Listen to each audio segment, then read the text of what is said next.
Good morning everybody. तो हिमाचल प्रदेश की class है और बेसिक्स हिमाचल में ये सेकंड टॉपिक है।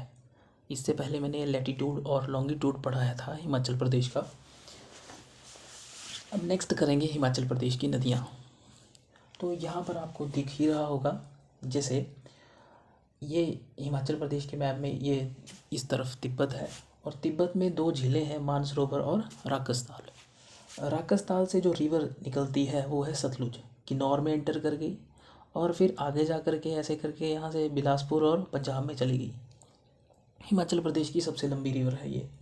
आज मैं सिर्फ आपको यमुना रिवर के बारे में पढ़ाऊँगा कि यमुना रिवर कहाँ से हिमाचल प्रदेश में एंटर करेगी और इसकी कौन कौन सी ट्रिब्यूटरीज हैं। तो देखें, यमुना रिवर उत्तराखंड से चलती है। उत्तराखंड में एक पर्वत है कलिंद पर्वत, ठीक है, कलिंद पर्वत। वहाँ पर एक चोटी है बंदरपूर चोटी, वहाँ से नदी चलती है यमुना नदी, इसी से इसको कलिंदी भी कह देते हैं। और हिमाचल प्रदेश के सिरमौर में एंटर करेगी। इस जगह का नाम है खद्दर माजरी, ठीक है। यमुना में यहाँ पर बहुत सारी ट्रिब्यूटरीज सिरमौर से एंटर होंगी और सिरमौर से ही ये बाहर चली जाएगी इस जगह से। इस जगह का नाम है ताजेवाला हेडक्वार्टर्स, ताजेवाला हेडक्वार्टर्स, और एंटर कर जाएगी हरियाणा में। तो हिमाचल प्रदेश में बहने वाली ये सबसे छोटी रिवर है। अब इसी को हम थोड़ा सा डिटेल में पढ़ेंगे। तो चलिए फिर से शुरू करते हैं। जैसे मान लीजिए ये है हमारा कलिंद पर्वत, कलिंद पर्वत। अब कलिंद पर्वत से जो रिवर चली वो है यमुना, ठीक है। मान लीजिए ये यमुना रिवर है और इसी से इसको कलिंदी भी कहा जाता है। कलिंद पर्वत से निकलती है उत्तराखंड में, उत्तराखंड में ये पर्वत है, यूके मीन्स उत्तराखंड। और इस नदी का संबंध भगवान सूर्य से जोड़ा जाता है, रिलेटेड टू सन। हिमाचल प्रदेश में सिर्फ 22 स्क्वायर किलोमीटर ही बहेगी। हिमाचल प्रदेश में बहने वाली सबसे छोटी नदी। अब इसकी कुछ ट्रिब्यूटरीज हमने पढ़नी है। तो सबसे पहले हम देखते हैं, इसकी एक ट्रिब्यूटरी है जिसका नाम है गिरी। तो याद रखेंगे, जुब्बल की पहाड़ियों में एक चोटी है जिसका नाम है कुप्पर चोटी या कुफ्फर चोटी, कुप्पर चोटी। अब कुप्पर चोटी से जो नदी चली उसको गिरी कहते हैं, या इसको हम गिरी गंगा भी कह देते हैं। ये जो रिवर है ये है गिरी या गिरी गंगा, ठीक है। अब गिरी की कुछ और सहायक नदियां हैं, जैसे यहाँ पर एक और इसकी सहायक नदी है असनी, असनी खड्ड। तो ये गिरी नदी में अपना पानी गिराती है। कुप्पर चोटी से गिरी नदी निकली, गिरी में असनी नदी ने अपना पानी डाला। इस जगह का नाम है साधुपुल, ठीक है।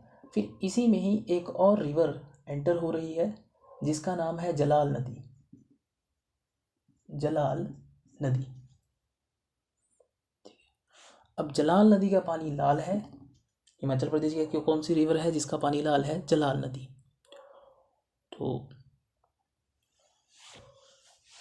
जलाल नदी गिरी की सहायक नदी है और जहाँ पर ये पानी इसमें एंटर करती है गिरी में, उस जगह का नाम है ददाहू, ददाहू।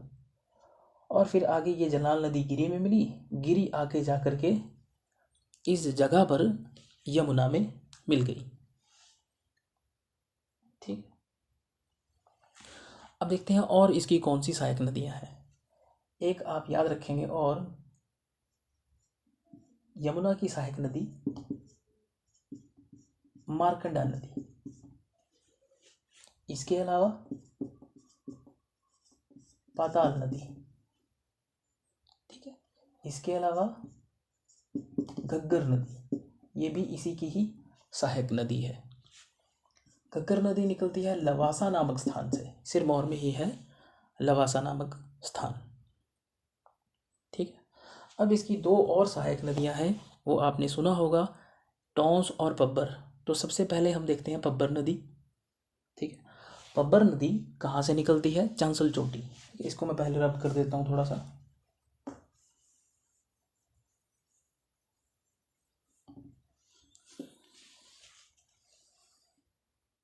शिमला में है चांसल चोटी, वहाँ से निकलती है पब्बर नदी। चांसल चोटी से निकली पब्बर नदी। अब पब्बर नदी आगे होते हुए एक झील से गुजरेगी जिसका नाम है चंद्रनाहन झील। अब ये झील आती है शिमला में, चंद्रनाहन झील है शिमला में। बस इसी झील से होकर के ये पब्बर नदी आगे ट्रैवल करेगी। ठीक है, थोड़ा सा आगे जाने पर इसमें एक नदी यहाँ पर मिलेगी, जगह का नाम है चीड़गांव। चीड़गांव में एक नदी यहाँ पर मिल रही है जिसका नाम है आंध्रा खड्ड। आंध्रा खड्ड ये यहाँ पर मिल गई चीड़गांव में। ठीक, इसके अलावा ये तो पब्बर नदी जा ही रही है। पब्बर नदी आगे जाकर के टॉन्स नदी में मिल जाएगी। ठीक, एक और रिवर है जिसका नाम है टॉन्स नदी। टॉन्स, टॉन्स भी दो नदियों से मिलकर के बनी है। एक का नाम है सूपी खड्ड और दूसरी का नाम है रूपी खड्ड।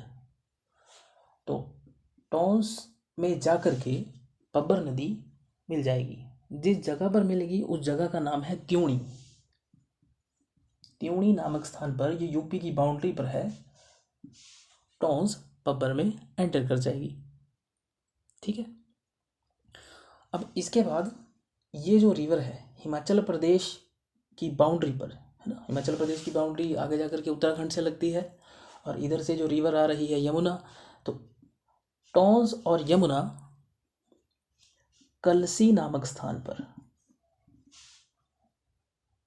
मिल जाएंगी और फिर ये यमुना रिवर आगे जाकर के गंगा में मिल जाएगी, है ना।